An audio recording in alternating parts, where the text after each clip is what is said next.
See, when you think of Sonic brand, I would look at it from two perspectives.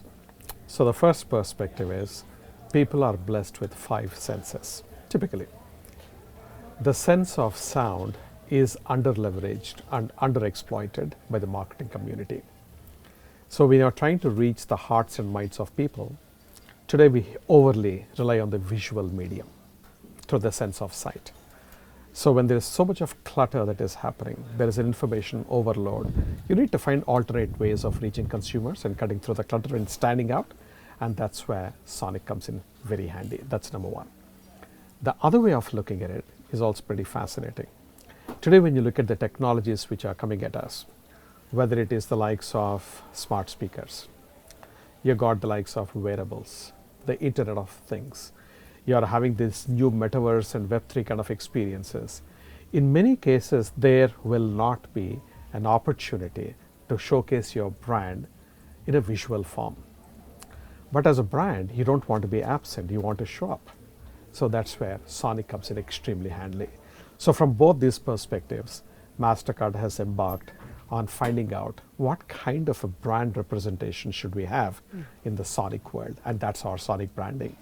And the result is like we have come up with an architecture which we believe is at the cutting edge and the first of its kind in the world, where we have a 10-layered architecture, 3 of which we have already released, and the other 7 are going to follow.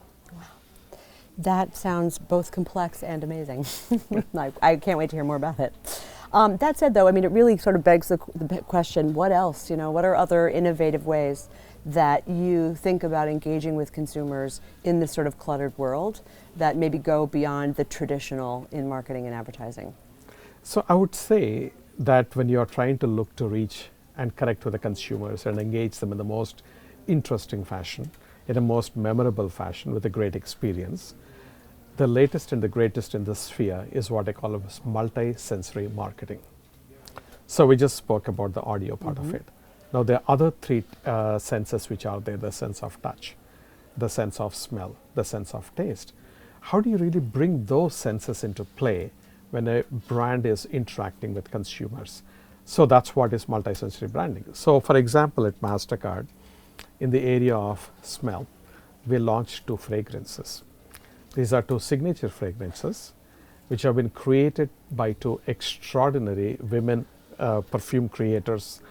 And that's a world which is actually totally male dominated. So we found 2 gems of women who actually could come up with these fragrances, produced in a very sustainable way, environmentally sustainable way.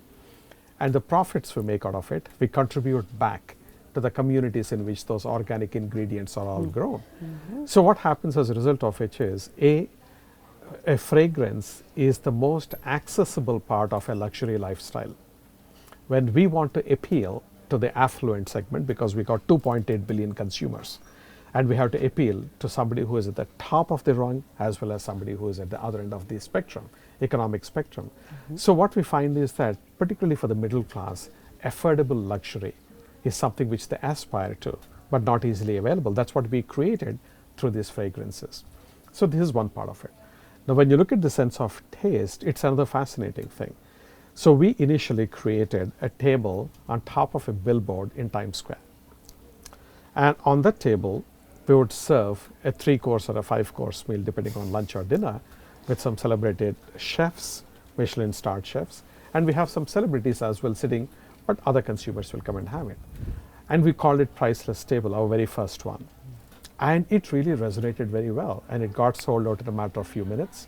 And what we originally thought we'll do it for 2 days, we extended to 1 full week. Then we went on to replicate these at extraordinary and unexpected places. Like for example, next to a dinosaur skeleton in a museum, or on a baseball field at the Diamond, or we have done it on the Great Wall of China.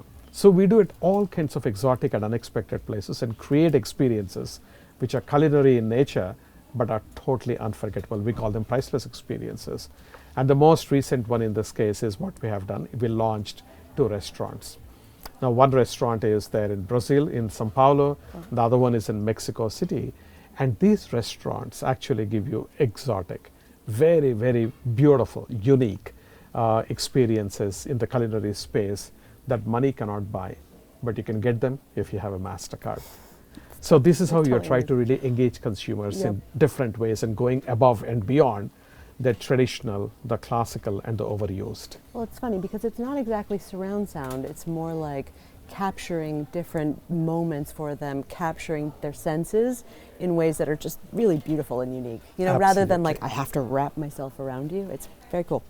You alluded to this a little bit in the last conversation, but you know, we live in a world where consumers are significantly more aware of, and I think care quite a lot about sort of what brands say that they stand for, and then how they sort of follow through on what they stand for, being a sort of operating with integrity, being a positive force in the world. How do you think about that at Mastercard? Like, what have you done that makes you feel really proud in that vein? Yeah, I think the overall philosophical approach for a company, probably the tone is set from the top of the house. Mm-hmm. So almost about, I would say, 12 or 13 years back, we came up with this credo called doing well by doing good. Mm-hmm. So we as a company will do well if we do things that are good for the society. Mm-hmm. Because when the society thrives, we as a company can thrive. And it was basically a very high level vision, but then we started bringing it to life in multiple and unique ways. They have to be authentic to Mastercard. It cannot just be about purpose washing and making statements that are politically correct, or just getting some sound bites for your CEO to make some speeches or to write in your annual reports. Yep. So we started creating this entire approach of what we call as priceless causes. So we identify certain causes, mm-hmm. make long-term commitments behind each one of these causes, and put our full might and support behind those. Wow. As an example, we started a collaboration with Stand Up to Cancer to find mm-hmm. cures for cancer. Now, it typically takes about 12 years to discover one molecule that goes all the way to FDA approval. Now, we have already got 8 drugs that have been FDA approved as of now, and that's a phenomenal movement forward. We partnered with the World Food Program, and we had probably created about 100 million meals that we are giving away to children who are from weaker economic backgrounds, from the poor backgrounds basically. Then we have also started an initiative called Priceless Planet, where we have committed publicly that we'll be planting 100 million trees by 2025. And we are getting into a whole bunch of, we signed up for Race to Zero. Mm-hmm. We are getting our partners actually signed for Race to Zero. We are creating products and solutions which are environmentally sustainable. And I would also say, very interestingly, as far as Priceless Planet itself goes, we have tied our executive compensation last year to the accomplishment of the ESG goals. And this year, we expanded it to the entire company. All the bonuses of people in the company are tied up to the accomplishment of the ESG goals. So we're putting our heart where our, or putting our money where our mouth is, as we say. But we're putting our heart and soul behind this entire effort and trying to do it. Because if you're not authentic, if you're not consistent, consumers can see through you. Totally. If you're doing it for reasons that are not legitimate and genuine. Totally. We sniff out inauthenticity very, very easily. Very easily. Absolutely true.